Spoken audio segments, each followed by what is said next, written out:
Yeah, we can start. We can start. The New Earth, Chapter 6, Breaking Free. The beginning of freedom from the pain body lies first of all in the realization that you have a pain body. Then, more important, in your ability to stay present enough, alert enough to notice the pan body in yourself as a heavy influx of negative emotions when it becomes active. When it is recognized, it can no longer pretend to be you and live and renew itself through you. It is your conscious presence that breaks the identification with the pain body. When you don't identify with it, the pain body can no longer control your thinking and so cannot renew itself anymore by feeding on your thoughts. The pain body, in most cases, does not dissolve immediately, but once you have severed the link between it and your thinking, the pain body begins to lose energy. Your thinking ceases to be clouded by emotion. Your present perceptions are no longer distorted by the past. The energy that was trapped in the pain body then changes into vibrational frequency and is transmitted into presence. In this way, the pain body becomes fuel for consciousness. This is why many of the wisest, most enlightened men and women on our planet once had a heavy pain body. Regardless of what you say or do, or what face you show to the world, your mental emotional state cannot be concealed. Every human being emanates an energy field that corresponds to his or her inner state, and most people can sense it. Although they may feel someone else's energy emanating only subliminally. That is to say, they don't know what they sense it. That is to say, they don't know that they sense it. Yet, it determines to a large extent how they feel about and react to that person.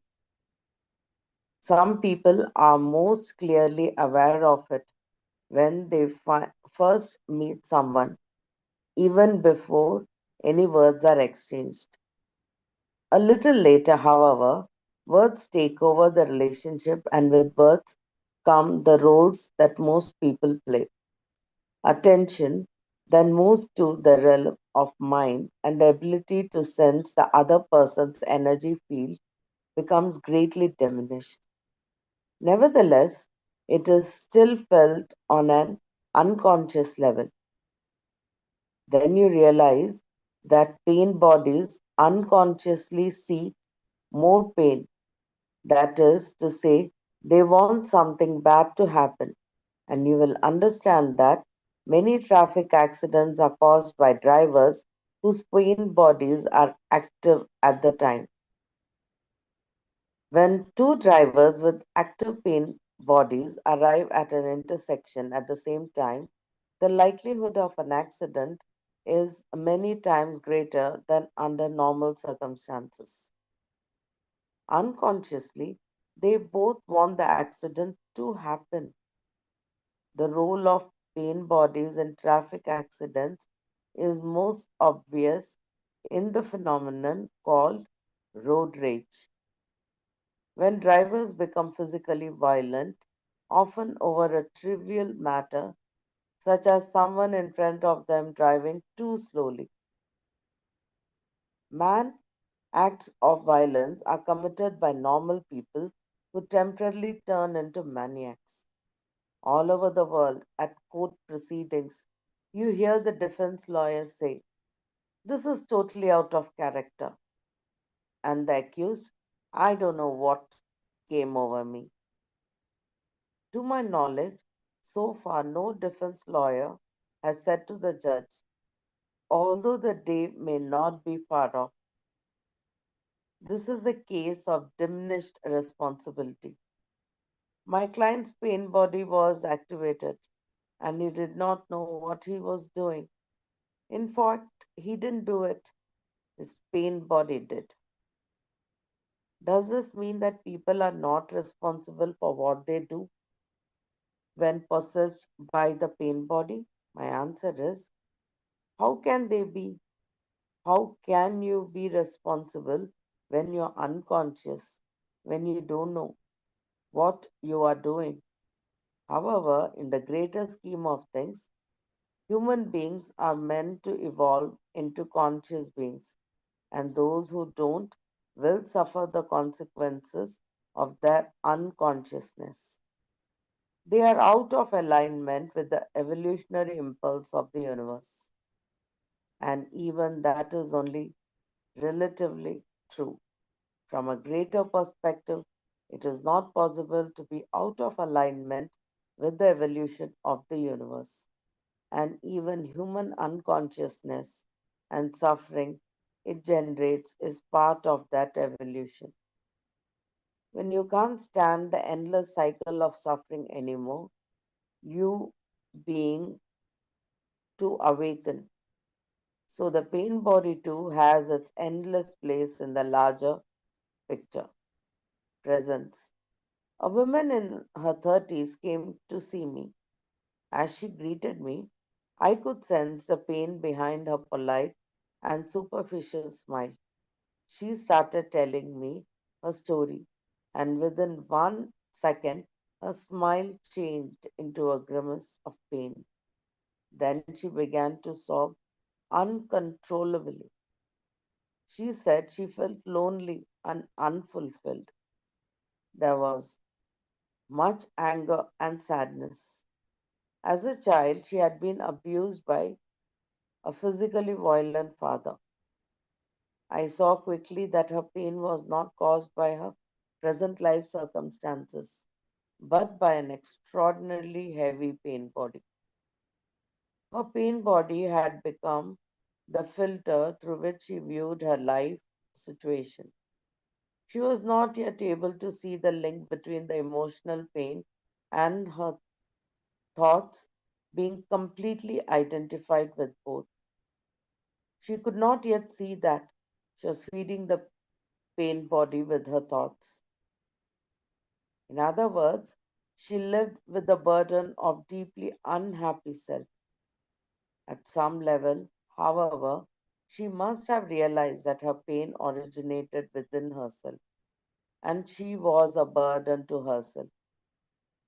She was ready to awaken, and this is why she had come. I directed the focus of her attention to what she was feeling inside her body and asked her to sense the emotional directly instead of through the filter of her unhappy thoughts, her unhappy story. She said she had come expecting me to show her the way out of her unhappiness, not into it. Reluctantly, however, she did what I asked her to do. Tears were rolling down her face. Her whole body was shaking. At this moment, this is what you feel, I said. There is nothing you can do about the fact that at this moment, this is what you feel. Now, instead of wanting this moment to be different from the way it is, which adds more pain to the pain that is already there, is it possible for you to completely accept that this is what you feel right now? She was quiet for a moment. Suddenly, she looked impatient, as if she was about to get up and said angrily, "No, I don't want to accept this." "Who is speaking?" I asked her. "You or the unhappiness in you?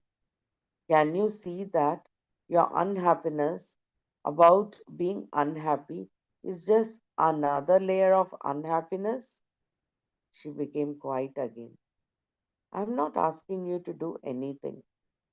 All I'm asking you is that you find out whether it's possible for you to allow those feelings to be there. In other words, this may sound strange. If you don't mind being unhappy, what happens to the unhappiness? Don't you want to find out?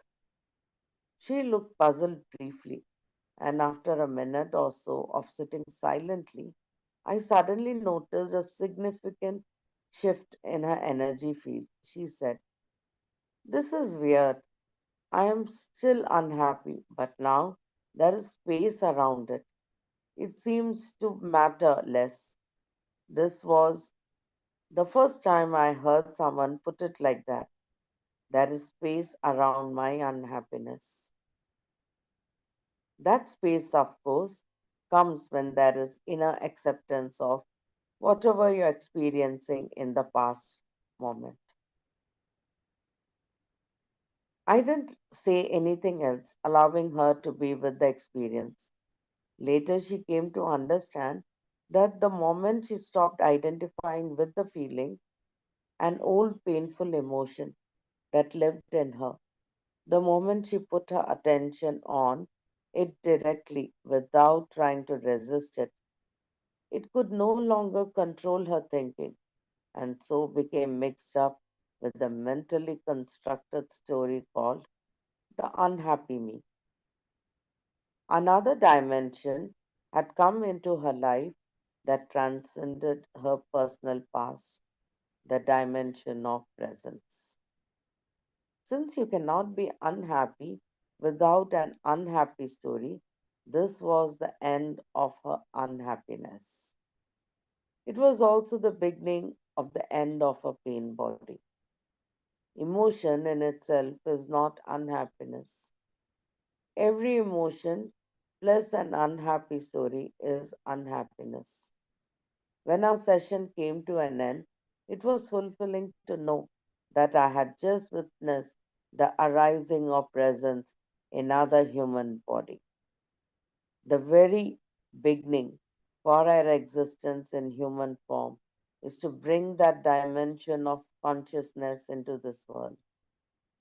I had also witnessed a diminishment of the pain body, not through fighting it, but through bringing it to the light of consciousness in it. A few minutes after my visitor left, a friend arrived to drop something off. As soon as she came into the room, she said, "What happened here? The energy feels heavy and murky. It almost makes me feel sick. You need to open the windows, burn some incense." I explained that I had just witnessed a major release in someone with a very dense body, pain body, and that what she felt must be some of the energy that was released during our session. My friend, however, didn't want to stay and listen. She wanted to get away as soon as possible. I opened the windows and went out to have dinner at a small Indian restaurant nearby.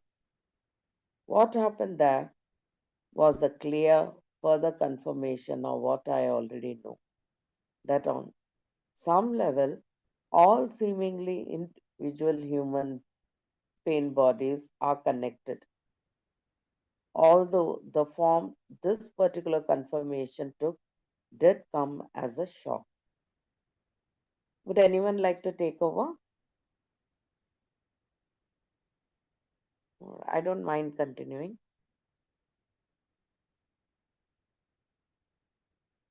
Shall I continue then? Yeah, no one wants to, right? Okay, then. The return of the pain body. I sat down at a table and ordered a meal. There were a few other guests. At a nearby table, there was a middle aged man in a wheelchair who was just finishing his meal. He glanced at me once, briefly but intensely. A few minutes passed. Suddenly, he became restless, agitated. His body began twitching. The writer came to take his plate. The man started arguing with him. The food was no good, it was dreadful. Then, why did you eat it? Asked the waiter. And what really set him off, he started shouting, became abusive while words were coming out of his mouth. Intense, violent hatred filled the room. One could feel that energy entering the cells of one's body, looking for something to latch on. Now he was shouting at the other guests too, but for some strange reason, ignoring me completely as I sat in intense presence. I suspected that the universal human pain body had come back to tell me, "You thought you defeated me. Look, I'm still here." I also consider the possibility that the released energy field left behind after our session followed me to the restaurant and attached itself to the one person in whom it found compatible vibrational frequency. That is to say, a heavy pain body. The manager opened the door. "Just leave, just leave." The man zoomed out in his electric wheelchair, leaving everyone stunned. 1 minute later, he returned. His pain body wasn't finished yet. It needed more. He pushed open the door with his wheelchair, shouting obscenities. A waitress tried to stop him from coming in. He put his chair in fast forward and pinned her against the wall. Other guests jumped up and tried to pull him away, shouting, screaming pandemonium. A little later, a policeman arrived. The man became quiet, was asked to leave and not return. The waitress, fortunately, was not hurt except for bruises on her legs.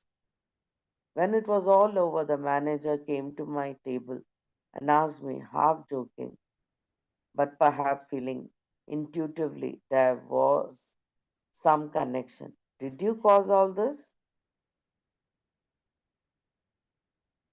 Okay. If anyone wants to read, just let me know, or I'll just continue. I can I take can over. read. Oh, okay. Thank you. Okay, who was the other person? Go ahead, Vidya, if you want to read. Yeah, yeah, okay. You can read. I just offered because I have a cold, but I offered because Okay. she's. Yeah, go ahead, please. Okay, okay, I'll read. Okay.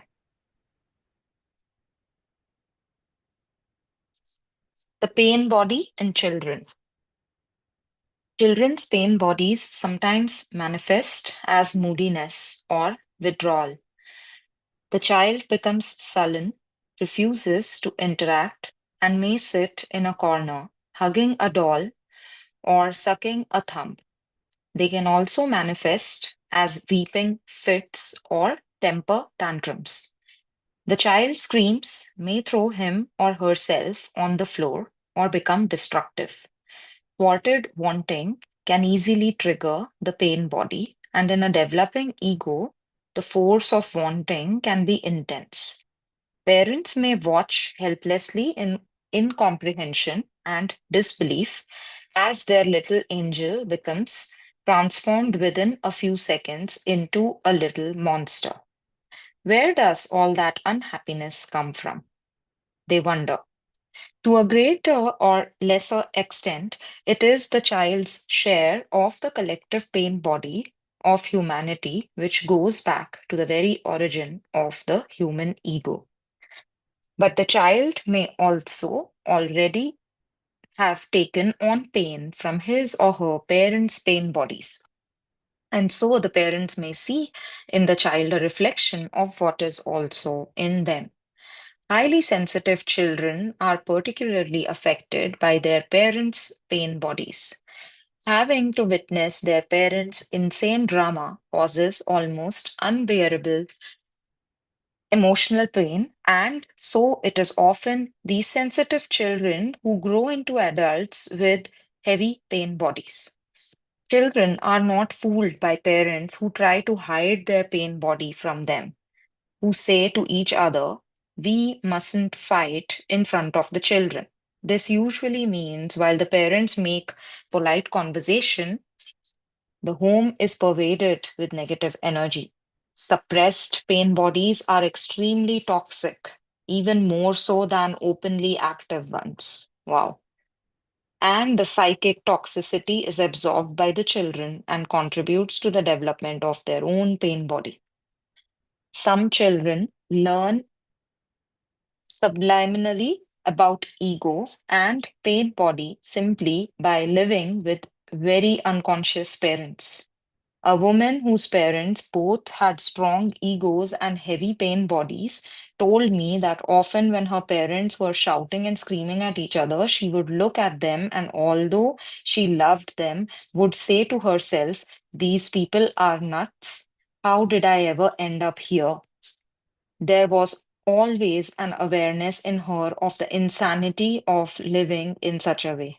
That awareness helped reduce the amount of pain she absorbed from her parents. Parents often wonder how to deal with their child's pain body. The primary question is, of course, are they dealing with their own? Do they recognize it within themselves? Are they able to stay present enough when it becomes activated so that they can be aware of the emotion on the feeling level before it gets a chance to turn into thinking and thus into an unhappy person? While the child is having a pain body attack, there isn't much you can do except to stay present so that you are not drawn into an emotional reaction. The child's pain body would only feed on it.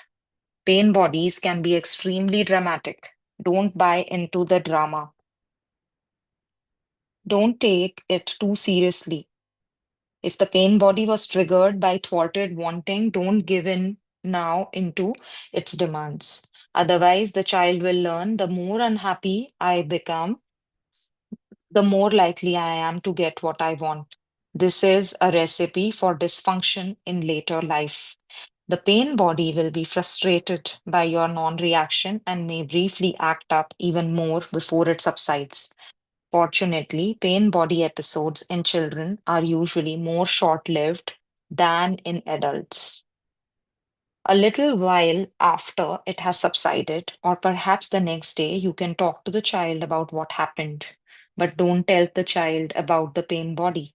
Ask questions instead. For example, what was it that came over you yesterday when you wouldn't stop screaming? Do you remember? What did it feel like? Was it a good feeling? That thing that came over you, does it have a name? No. If it had a name, what would it be called? If you could see it, what would it look like? Can you paint a picture of what it would look like? What happened to it when it went away? Did it go to sleep?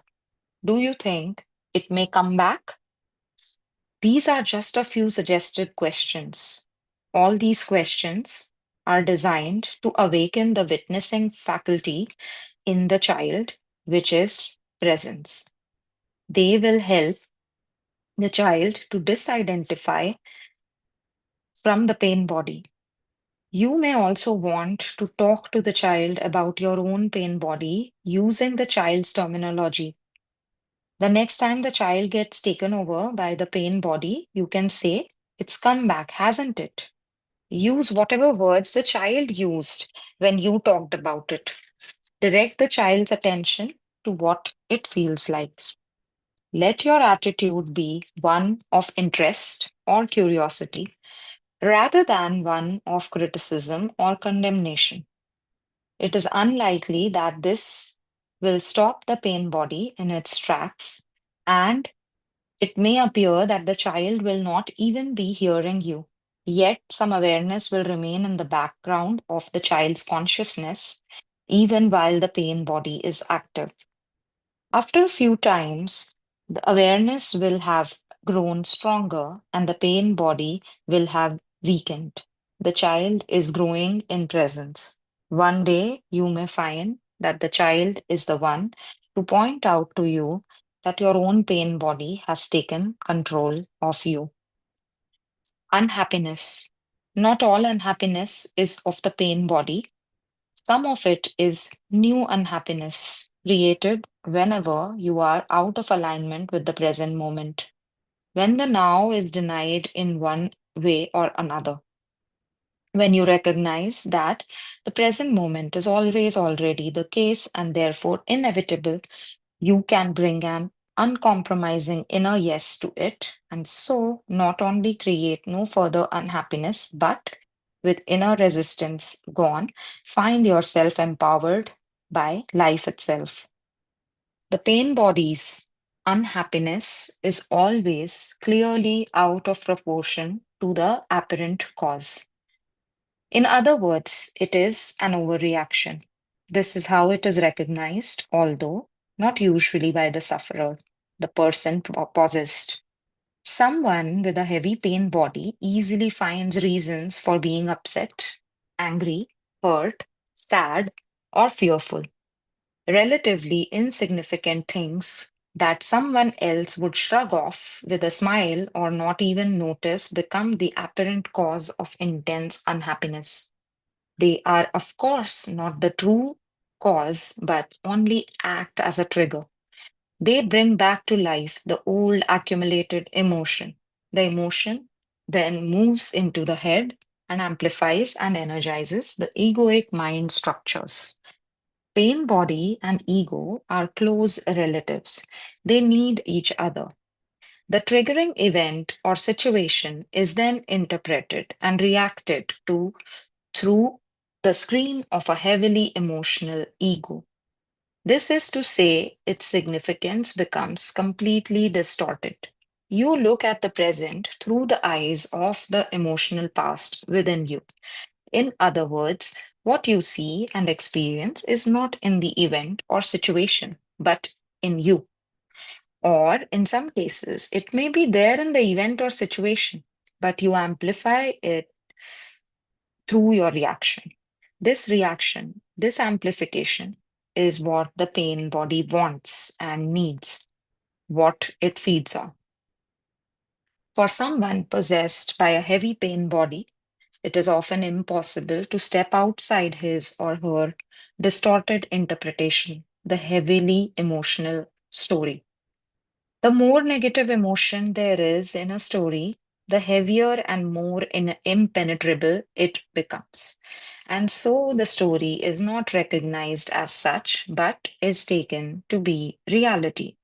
When you are completely trapped in the movement of thought and the accompanying emotion, stepping outside is not possible because you don't even know that there is an outside. You are trapped in your own movie or dream, trapped in your own hell. To you, it is reality, and no other reality is possible. And as far as you are concerned, your reaction is the only possible reaction. Are there any names? Does anyone want to read? I can continue, but I'm just checking.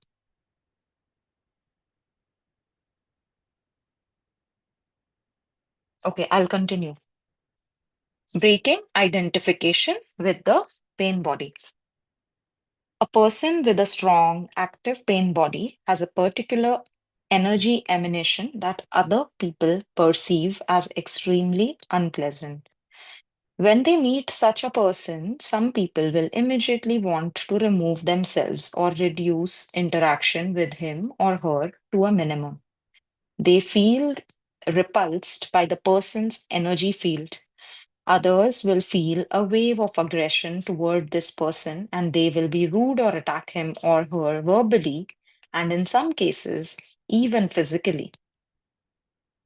This means there is something within them that resonates with the other person's pain body.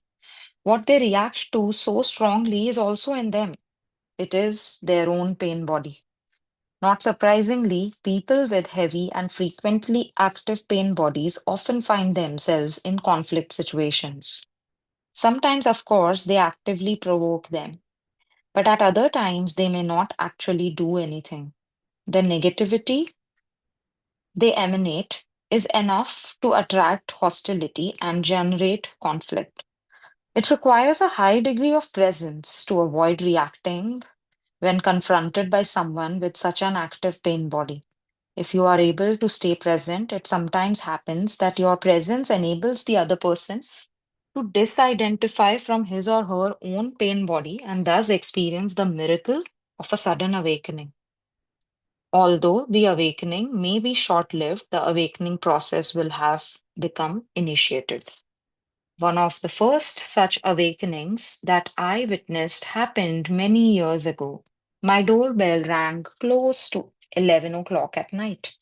My neighbor Ethel's anxiety laden voice came through the intercom. We need to talk. This is very important. Please let me in. Ethel was middle aged, intelligent, and highly educated. She also had a strong ego and a heavy pain body. She escaped from Nazi Germany when she was an adolescent, and many of her family members perished in the concentration camps. Ethel sat down on my sofa, agitated, her hands trembling. She took letters and documents out of the file she carried with her and spread them out all over the sofa and floor. At once, I had the strange sensation as if a dimmer switch had turned the inside of my entire body to maximum power. There was nothing to do more other than remain open, alert, intensely present, present with every cell of the body. I looked at her with no thought and no judgment and listened in stillness without any mental commentary. A torrent of words came out of her mouth. They sent me another disturbing letter today. They are conducting a vendetta against me. You must help. We need to fight them together. Their crooked lawyers will stop at nothing. I will lose my home. They are threatening me with dispossession.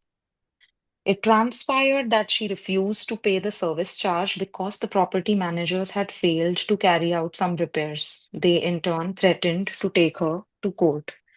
She talked for 10 minutes or so. I sat, looked, and listened. Suddenly, she stopped talking, looked at the papers all around her as if she had just woken up from a dream. She became calm and gentle. Her entire energy field changed. Then she looked at me and said, "This isn't important at all, is it?" "No, it isn't," I said. She said she sat quietly for a couple more minutes, then picked up her papers and left. The next morning, she stopped me in the street, looking at me somewhat suspiciously. "What did you do to me? Last night was the first night in years that I slept well. In fact, I slept like a baby." She believed I had done something to her, Yes, Richa, but I I may had take if done you nothing. wish. Yeah, sure, go ahead. Yeah. She believed I had, that's the line you have to Okay, start from. scroll. Yeah. She believed I had done something to her, but I had done nothing. Instead of asking what I had done to her, perhaps she should have asked what I had not done. I had to reacted, not confirmed the reality of her story, not fed her mind with more thought and her pain body with more emotion. I had allowed her to experience whatever she was experiencing at that moment, and the power of allowing lies in the non interference, non doing. Being present is always infinitely more powerful than anything one could say or do, although sometimes being present can give rise to words or actions. What happened to her was not yet a permanent shift, but a glimpse of what is possible, a glimpse of what was already within her. In Zen, such a glimpse is called Satori. Satori is a moment of presence, a brief stepping out of the voice in your head, the thought processes, and their reflection in the body as emotion.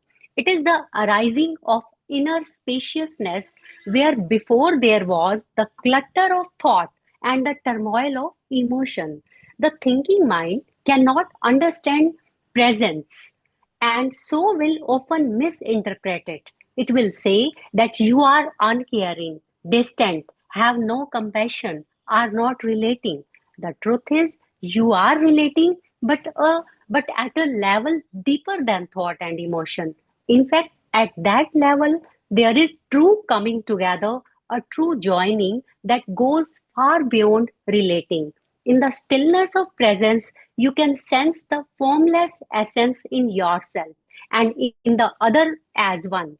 Knowing the oneness of yourself and the other is true love, true care, true compassion. Next is triggers.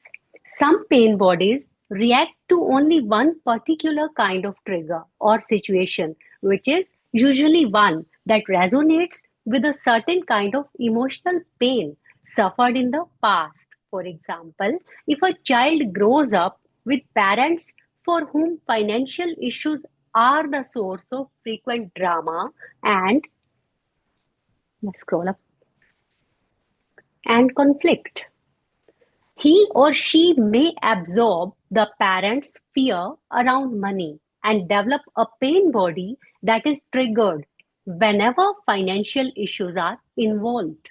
The child adult gets upset or angry even over insignificant amounts of money. Behind the upset or anger lies issues of survival and intense fear. I have seen spiritual, that is to say, relatively conscious people who started to shout blame and make accusations the moment they picked up the phone to talk to their stockbroker or realtor. Just as there is a health warning on every package of cigarettes, perhaps there should be similar warnings on every banknote and bank statement. Money can activate the pain body and cause complete unconsciousness.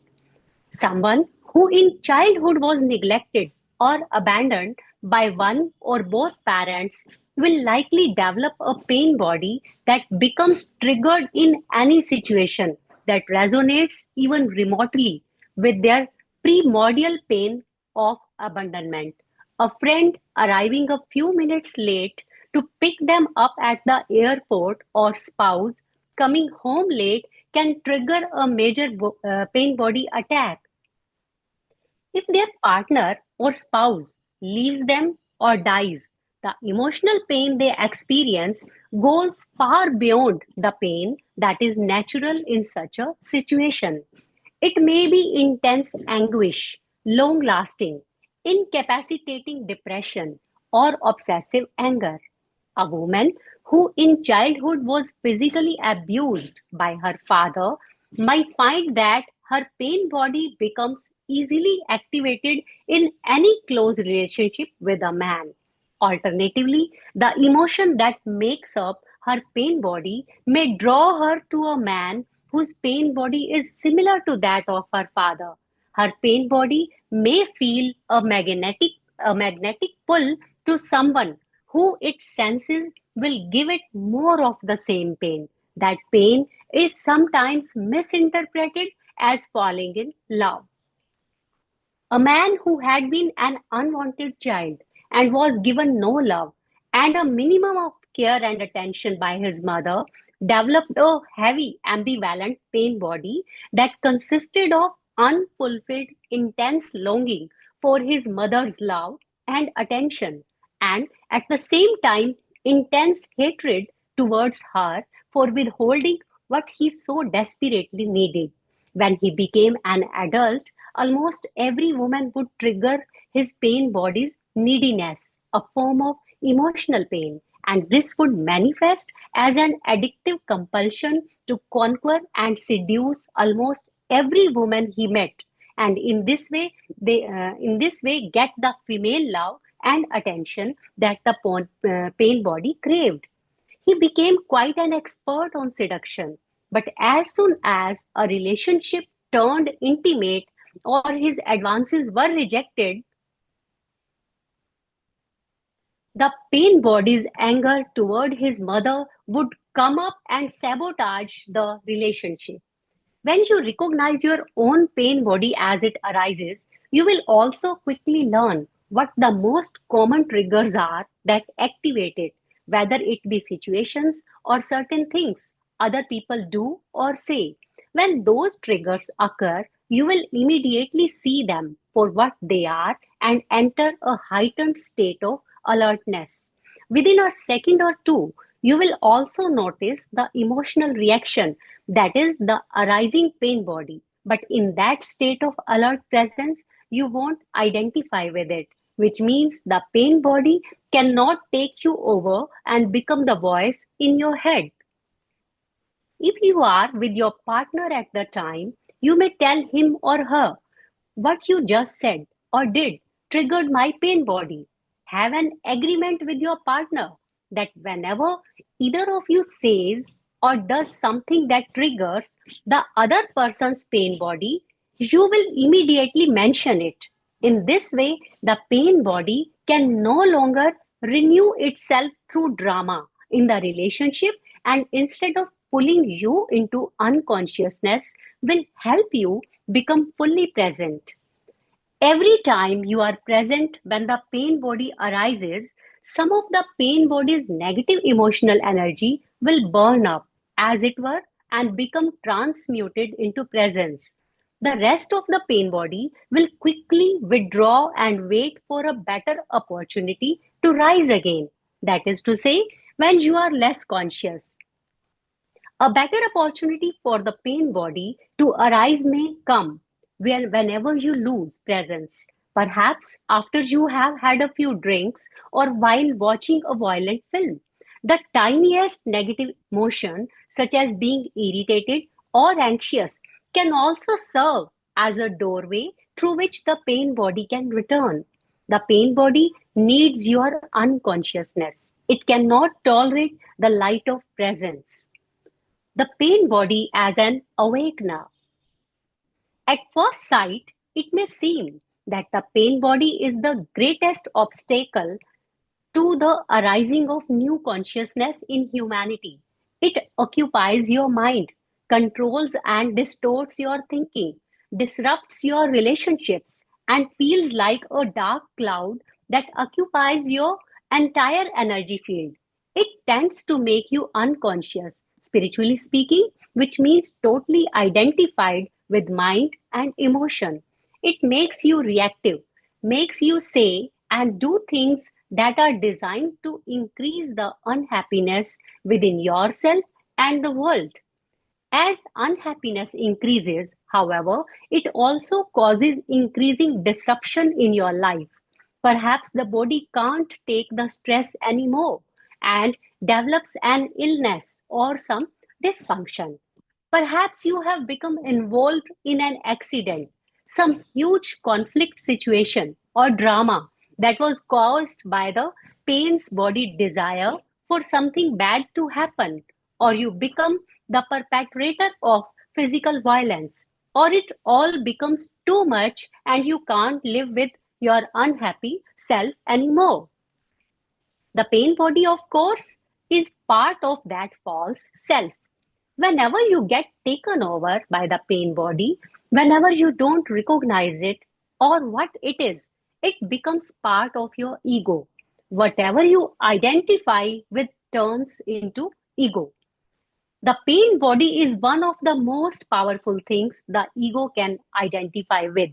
Just as the pain body needs the ego to renew itself through it, that unholy alliance, however, eventually breaks down in those cases where the pain body is so heavy that the egoic mind structures, instead of being strengthened by it, are becoming eroded by the continuous onslaught of the pain body's energy charge. In the same way that an electronic device can be empowered by an electric current, but also destroyed by if the voltage is too high. People with strong pain bodies often reach a point where they feel their life is becoming unbearable, where they can't take any more pain, any more drama. One person expressed this by saying plainly and simply that she was fed up with being unhappy. Some people may feel, as I did, that they cannot live with themselves anymore. Inner peace then becomes their first priority. Their acute emotional pain forces them to disidentify from the contents of their mind and the mental emotional structures that give birth to and perpetuate the unhappy me. They then know that neither their unhappy story nor the emotion they feel is who they are. They realize they are the knowing, not the known. Rather than pulling them into unconsciousness, the pain body becomes their awakener, the decisive factor that forces them into a state of presence. However, due to the unprecedented influx of consciousness we are witnessing on the planet now, many people no longer need to go through the depth of acute suffering to be able to disidentify from the pain body. Whenever they notice they have slipped back into a dysfunctional state, they are able to choose to step out of identification with thinking and emotion and just scroll up, please. Enter the state of presence. They relinquish resistance, become still and alert, one with what is within and without. The next step is human evolution is not inevitable, but for the first time in the history of our planet, it can be a conscious choice. Who is making that choice? You are.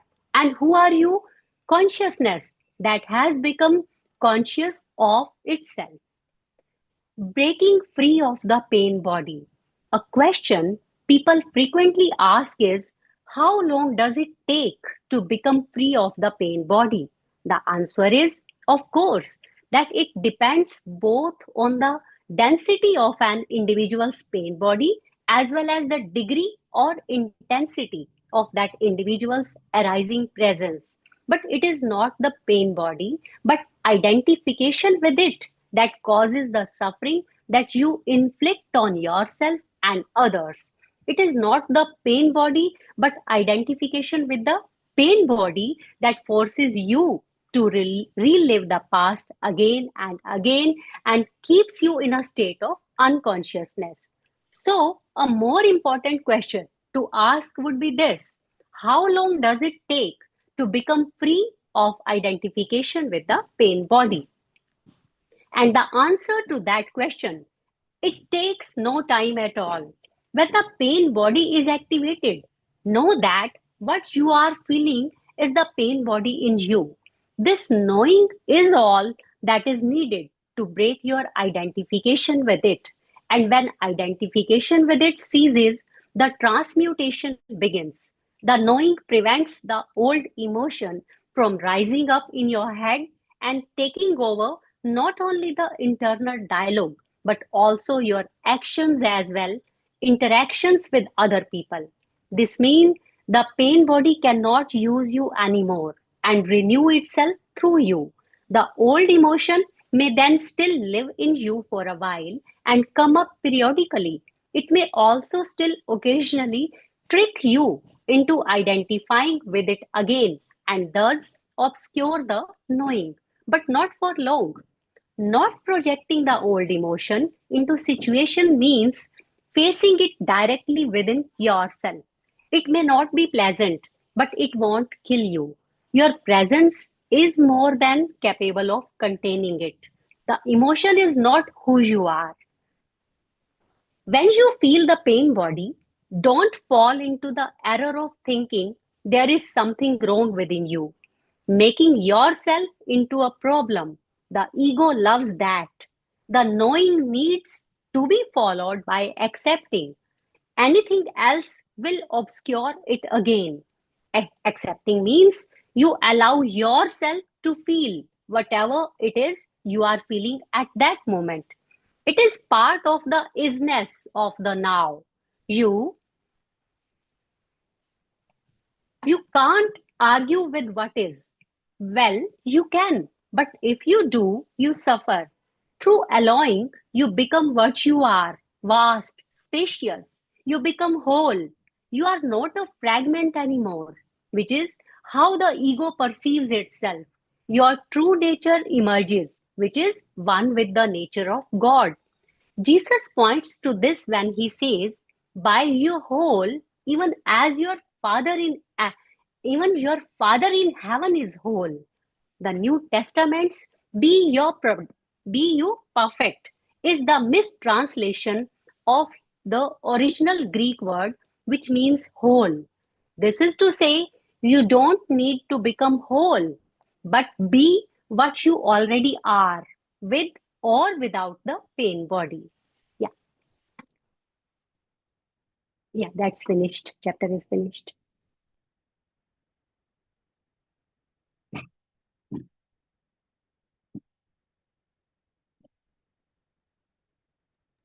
You Yes, just Mansi, stop are it. you there? Yeah, I this can just stop was it. amazing.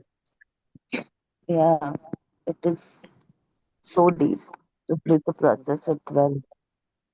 So yeah, we can just open up for discussion. I would highly insist that today's discussion, let's stick to sharing, maybe like reflecting upon the understanding upon of the chapter. So let's see how much have we really understood it and how much can we really process it, rather than letting the discussion go anywhere apart from that. Like, so let's go deeper. Let's try to go deeper so we help each other through deeper understanding of the concept. It was quite deep, right? This chapter today. Or if anyone have any questions or anything, we can address that in short, like basically, because we are close to the time to close. So yeah, please. So yeah, I feel was free. curious whether he has written some books on parenting also. Actually, he's such in such a way he's expressing the depth. No, I'm not Just aware wanted if to. he's written a book on parenting. But he has another I don't two books, I guess. One is on stillness, and one is the power of now. And I think all these things that we are actually reading, like all the books of him, are anyways, if we follow through them, they will anyways help us be better parents. But if you're Yeah, looking for someone who is a spiritual this thing and parenting, like a combination of that, then I know one person. She's a lady. She's Shefali Saberi. So she also talks about parenting from a spiritual perspective. So she says, she talks about conscious parenting, and she has written 2 3 books. The Awakened Family. I think conscious parenting is also one. Radical Awakening and things like that. And she is awesome too. So I actually want to read her books, but like, let's see if we can get hold of PDF of her books also. Maybe someday we can read that. So or I can just like, Suman, you can just DM me or something. I'll just or even if everyone wants, I'll share her name and maybe books in the group. So if anyone wants to read that, they can go through. yeah, sure, sure. Yeah, yeah, yeah. Anything else? Anyone wants to? How was Actually, the reading for whatever today? he says, all concepts are eye opener for me. The way he presents. Yeah, very true. It is actually very deep. I'm reading the book for the very first time, but I literally got a new word. Like, now I can see through, like, we can see through situations when we read this. That brings us into so much of awareness, right? Our own pain bodies, others' pain bodies, and all of that. Uh, so yeah, now we can actually be more aware, and we can protect ourselves and others from such dramas with this new awareness. Yeah, Yeah, yeah, Deepa, please share. I even love Yeah, the children part. Yeah, that what you said, like how children are affected with adults' pain bodies, and that made me like so much alert. yeah. so Yeah, again, Deepa. good morning to everyone. Eckhart has also written books. on parenting, on children's trauma, and it's been made into a movie also. So yesterday I was checking Is it? out, and Wow. I came. Mm, Please do and share. how? Please do share. Yeah, I didn't find the movie, but I found clippings of the movie. It's about a boy, what he's going through. So maybe we can check it out and watch it sometime. So today I began the chapter. So how we can break free from the pain. So yeah, it's very true. We have to acknowledge that there is pain, the pain body, which he calls it. It is actually the emotional suffering, how sensitive we are to certain episodes, incidents in our life. It is not exactly the physical pain. Yeah, the physical pain gets manifested from the emotional pain, actually. We might actually be healthy, but the way we think, our emotions and that feeling and thinking about the past, even the grief when we lose someone very close, or the hurt we have had from our own family members or from our friends, that takes lot of time to heal. So one of the best ways to heal is to recognize the pain, to recognize that we are going through it, talk it out, and that creates the space around that unhappiness. And that unhappiness vanishes from the space which has been created around it. So, acknowledging the pain is very important.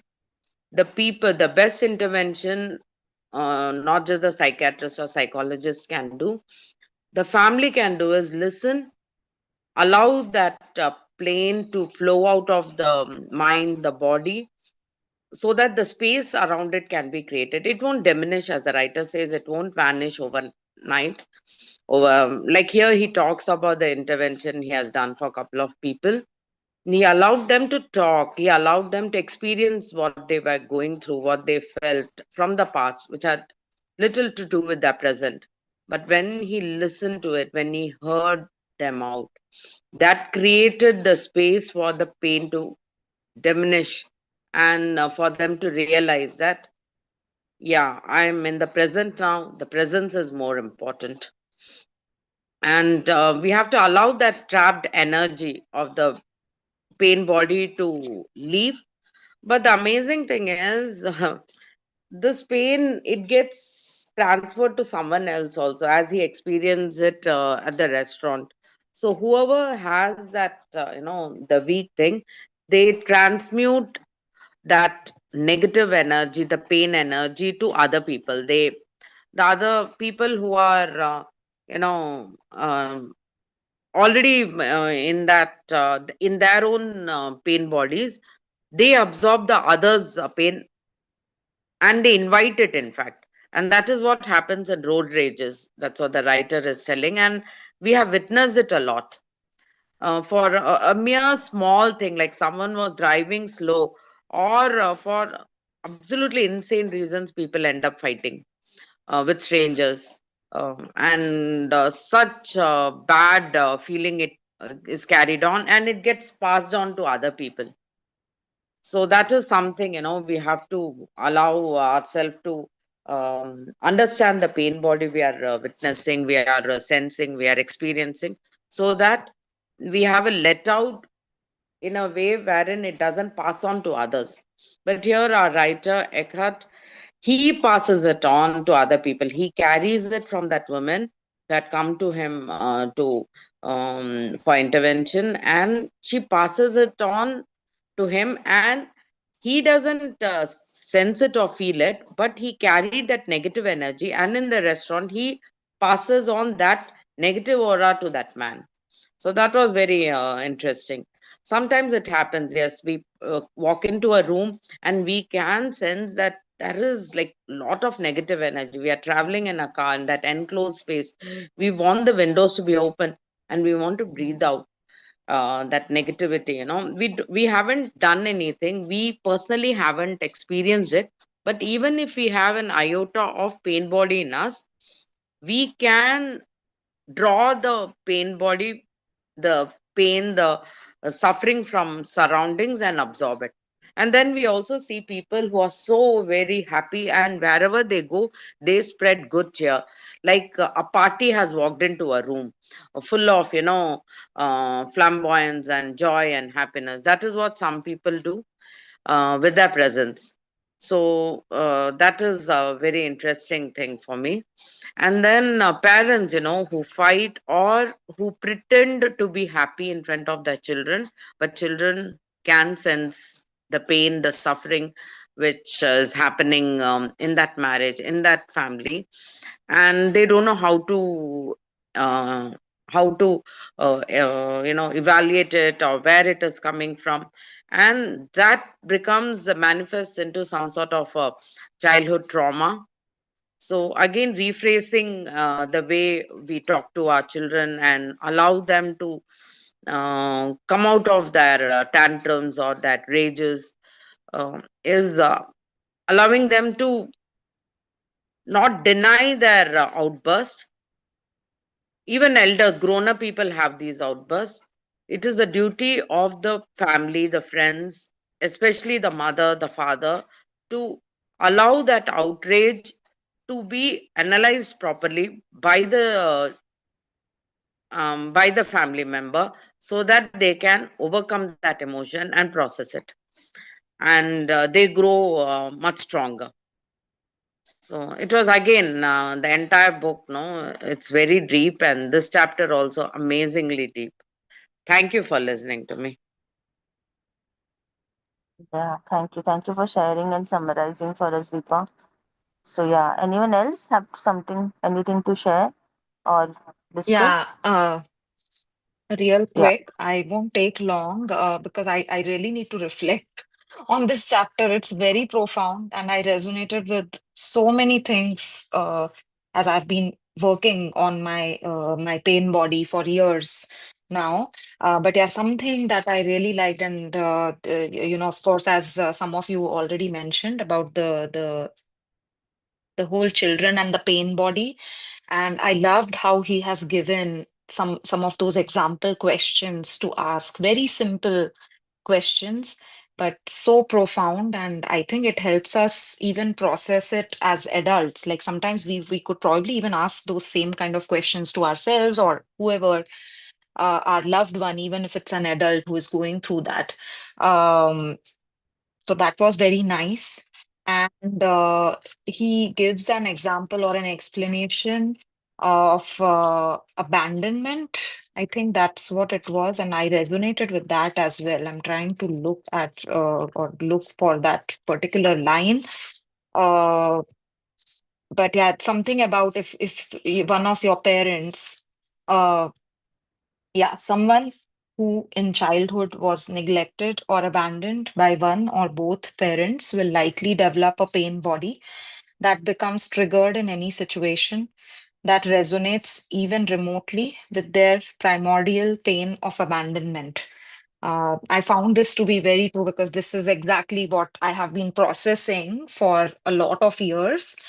And I now have, like, it's amazing to see how he has explained all of this. So, and now that I've worked a lot on it, I'm able to have like a bird's eye view of this, and him explaining how not to identify with it is kind of helping me process it even in a much better way.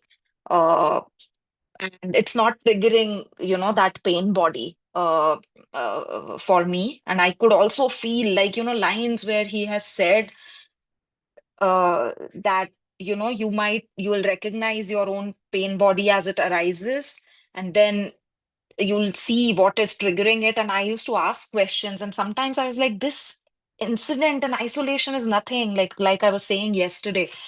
And I was like, I don't know why I'm reacting to this. And what I did not know the term pain body last year. I did not remember it because I've read Power of Now, but I had forgotten that he mentions about pain body there. And I was like, what is this? What I'm feeling, and what are these triggers? And for small things sometimes, and it's arising that huge pain. Uh, and now I know that, I think me questioning and being aware that this trigger is coming from nowhere, and whatever it was that process, right? That, as he's saying, once you start not identifying with it and just noticing it, you break free from it. And I have lived through some of these experiences, and I'm still working on it. This is no way, like, this is always work in progress, at least for me. Uh, so I'm deeply connected with this, and I feel, I seriously feel that he has, he's breaking me free again and again, even if there were certain things I've experienced, but the depth to which he is taking us is just truly amazing. So I'm so glad that we are reading this book, and I want to thank each one of you for being present and being part of this journey. Thank you. Yeah, thank you for that share. So yeah, even I'm happy that we are able to see through and able to read this book in a group, because I was very very skeptical, knowing and understanding that this is a heavy book. So take it as a group reading. It was a dilemma, but we are doing good. So I'm happy. Like, at least it's helping all of us together, and we are at least thinking deeply because of the book. So yeah, I do agree. So there was one thing that just popped up for me. So if anyone can just think of it. So I was just thinking, like, our pain body is like, okay, now we are reading it, we are in a kind of awareness. But when other people who are not aware of it throw their aggression at us, or they are then how do we, what do we do? Like, is something that just popped up for me, I like, I how had do the we deal same with that? question. Yeah, because my irony, or my whatever, like the conflict that, maybe a little bit of a conflict, that I also have the same question, that, and while you are also processing, like, if you are still working on, not identifying with your pain body, and you tend to become sensitive also, right? But there are these heavy pain bodies, and again, not trying to label anything, right? Because that also comes from ego. But if someone is processing that, and if we don't know how to help, right? But I think the experience that he was sharing, that you just be there and you be present, I understand Yeah, that, yes, that will help. But still, I think if we know that we are not able to do that, because if our mind is racing, because he mentioned specifically that he was not forming any thoughts, he was not forming any judgments, but he was evolved by then. And if we are genuinely not able to do that, I think the way I am, and I'm still working on this, so I want to hear from others as well. But for now, the answer that I have gotten from within me is that I can still listen. And then if I feel that it's affecting my pain body and I'm not able to help, I will tell the person that, I'm not equipped to help you. I would really recommend. I'm glad that you are sharing. You feel that I'm worthy of listening to all this, but I am not equipped to help. Why don't you seek some professional help? And I think I will leave it at that, right? And this is like even before getting to the step where we start getting affected, because this has happened to me, and then it's too late. You get too drawn into the drama, right? So I think it will help us be at that stage. But yeah, any other insights I think will help. so yeah, even I was processing it while listening to you, so maybe a few things popped up, I'll share them. But Suman has raised her hand. Suman, acha, Shilpa has raised her hand. Shilpa, yeah, please go on. So thank you. Um, I just want to be short and tell you, I have been to Finhorn retreat with Eckhart, and so these are the some of the questions which usually come up. I don't know, maybe you could find it. It was an old retreat on YouTube. So, as the speaker before me, I'm sorry, I don't know the name of the person who spoke before me. As she said that just to be present, you be present, your presence, your being in the now is very important. for the pain body to dissolve. And I add to this another um, tool that I got from Tibetan Buddhism is compassion. I breathe out compassion to the other person, and it changes. I've been in a very, very difficult situation in Cuba. There were police over there.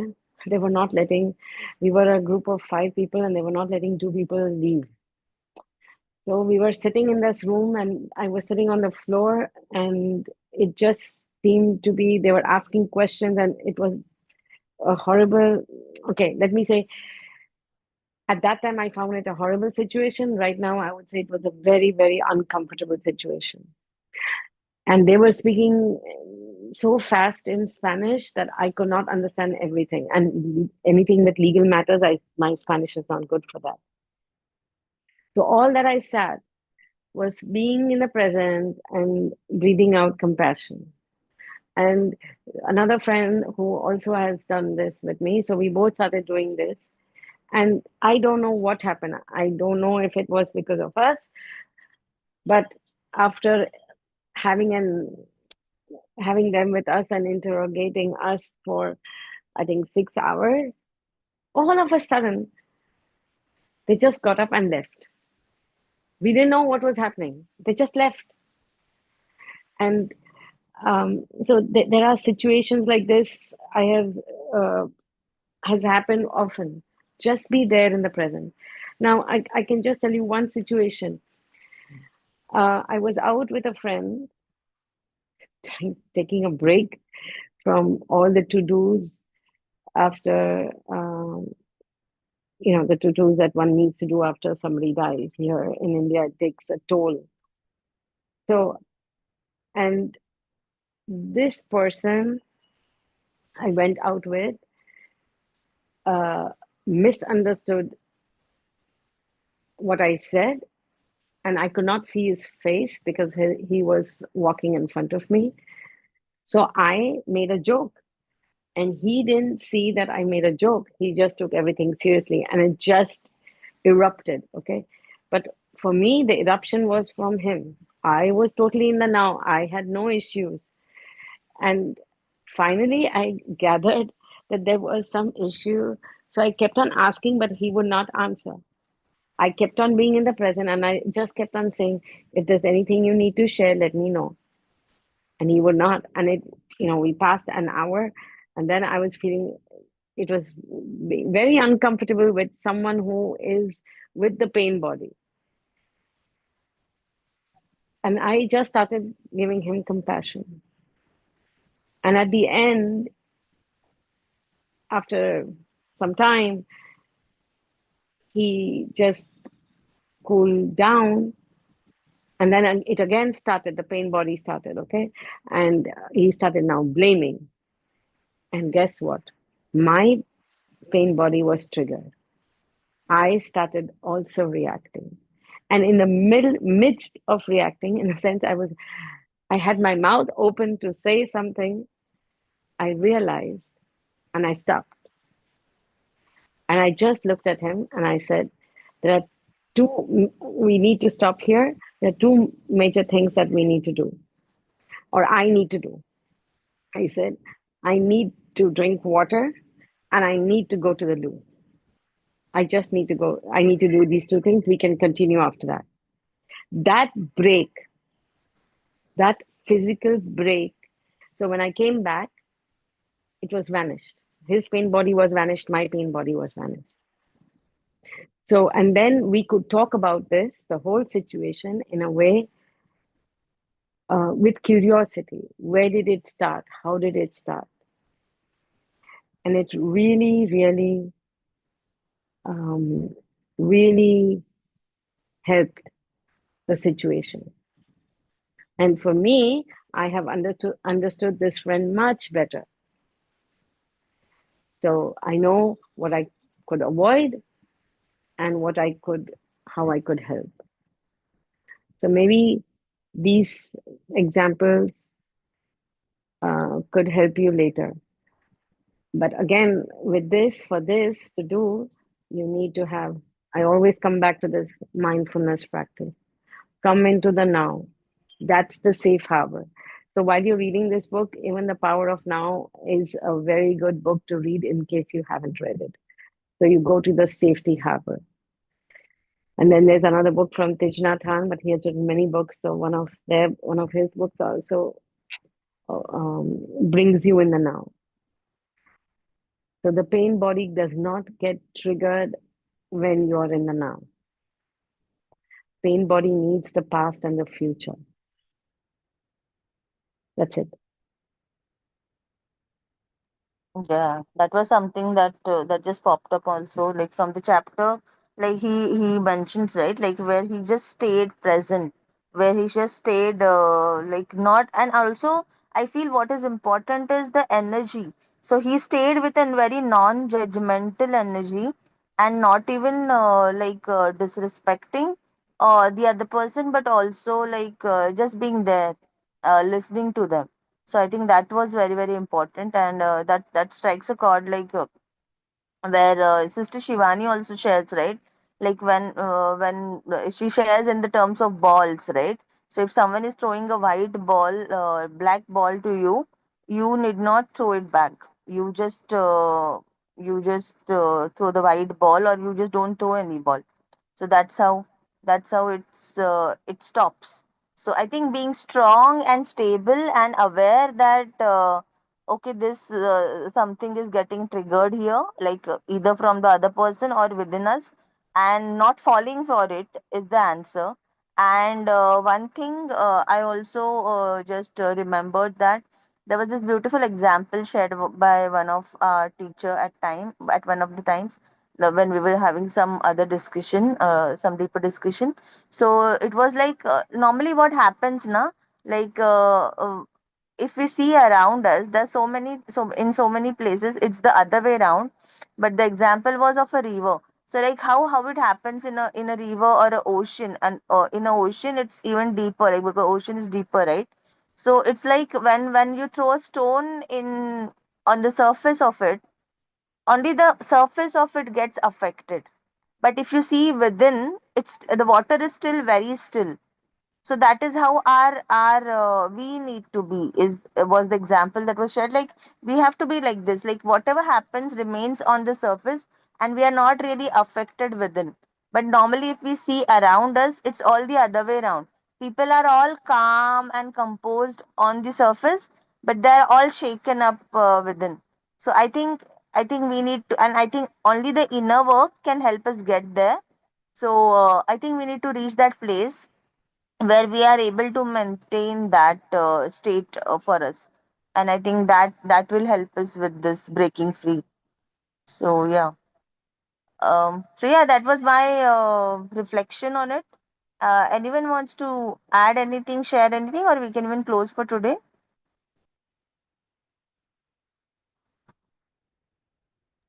Okay, I think we are done. Yeah. And I think this Yeah. is more about processing than discussing, anyways. So let's process it. And also, I'll share the podcast. So do listen to it, and let's listen to the podcast series, because that will help us really understand the concepts, because they are new, and they are uh, like not so easy to understand in one listening or reading. So let's try our best to go deeper through our life experiences, through everything, through the experiences and encounters we're happening on a day, that are happening to us on a day-to-day basis. Maybe there are things I'm just saying this, like it happens, right, when we're exposed to one knowledge. Things similar to that keeps happening in our life, maybe to help us understand the concept better. So be aware of that, I would say.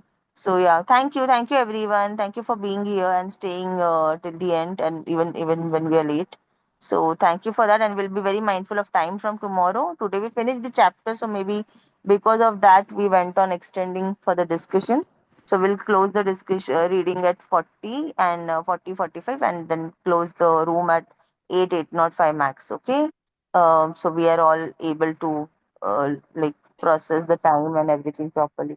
So thank you Yeah. everyone. See you all. Thank you. Everyone stay in the presence. May everyone come out of their pain body and create space so that presence comes in. Thank you.